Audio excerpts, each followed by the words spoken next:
सोचिए, एक उड़ान जो जिंदगी बचाने के लिए निकली थी, वही 7 जिंदगियों के लिए एक त्रासदी बन गई। आज हम इसी झारखंड एयर एम्बुलेंस दुर्घटना की पूरी कहानी को समझने वाले हैं। देखते हैं कि कैसे एक मेडिकल मिशन एक आखिरी सफर में बदल गया। अब सबसे पहले तो ये समझना बहुत जरूरी है कि ये कोई नॉर्मल, कोई कमर्शियल फ्लाइट नहीं थी। नहीं, ये एक एयर एम्बुलेंस थी। आप इसे कह सकते हैं हवा में उड़ता हुआ एक मिनी हॉस्पिटल। और इसका मकसद सिर्फ एक था, एक मरीज को जितनी जल्दी हो सके बेहतर इलाज तक पहुंचाना। तो सवाल यही उठता है कि रांची से दिल्ली के इस छोटे से सफर में आखिर हुआ क्या था? ऐसा क्या हो गया कि ये मिशन एक ट्रेजेडी में बदल गया? चलिए एक एक करके इस घटना की हर कड़ी को जोड़कर देखते हैं। तो देखिए, किसी भी हादसे को अगर समझना है तो सबसे पहले उसके मकसद को समझना पड़ता है।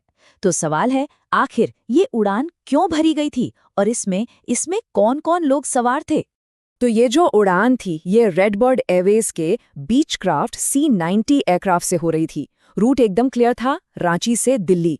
और जैसा कि हमने बात की, मकसद था मेडिकल इवैक्यूएशन। मतलब कागज पर देखें तो सब कुछ एक स्टैंडर्ड प्रोसीजर जैसा था, लेकिन किसी को नहीं पता था कि कुछ ही देर में सब कुछ बदलने वाला है। और इस उम्मीद भरे सफर पर कुल 7 लोग सवार थे। 7, ये सिर्फ एक नंबर नहीं है ना? ये 7 जिंदगियां थीं, 7 अलग-अलग कहानियां जो उस एक विमान में एक साथ थीं। तो इस मिशन के सेंटर में थे 41 साल के मरीज संजय कुमार। उनकी देखभाल के लिए एक पूरी की पूरी मेडिकल टीम साथ में थी। डॉक्टर विकास कुमार गुप्ता, पैरामेडिक सचिन कुमार मिश्रा और उनके साथ 2 अटेंडेंट भी थे। और इन सब की सुरक्षा, इन सब की जिम्मेदारी थी 2 पायलटों पर, विवेक विकास भगत और सवराजेब सिंह। सब कुछ प्लान के मुताबिक चल रहा था। 7 लोग, एक मिशन। लेकिन फिर उड़ान भरने के बस कुछ ही मिनटों के अंदर चीजें बदलने लगी। विमान का संपर्क टूटने लगा। यहाँ पर ये टाइमलाइन समझना बहुत बहुत जरूरी है। देखिए, शाम को 7:11 पर प्लेन ने टेक ऑफ किया। उसके बाद कोलकाता ATC से कांटेक्ट भी हुआ। सब नॉर्मल था, लेकिन सिर्फ 23 मिनट बाद शाम 7:34 पर ये एयरक्राफ्ट रडार से गायब हो गया और फिर कभी नजर नहीं आया। और यहीं पर हमें इस हादसे का पहला क्लू, पहला सुराग मिलता है।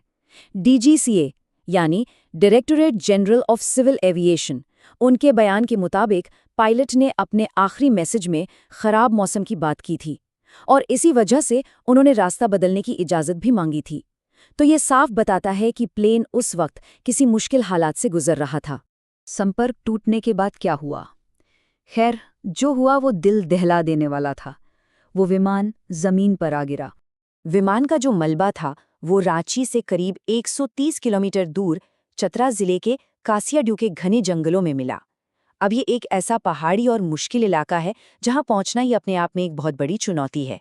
जाहिर है, इस वजह से रेस्क्यू का काम और भी मुश्किल हो गया। सबसे पहले जो आसपास के गांव वाले थे, उन्होंने एक जोरदार धमाके की आवाज सुनी थी। और जब रेस्क्यू टीम उस घने जंगल के अंदर पहुंची तो उन्होंने देखा कि विमान का मलबा दूर दूर तक फैला हुआ था। जैसा मैंने कहा, उस पहाड़ी इलाके में सर्च ऑपरेशन चलाना बहुत ही मुश्किल साबित हुआ। तो हादसे के बाद अब सबके मन में एक ही सवाल था, ऐसा हुआ क्यों?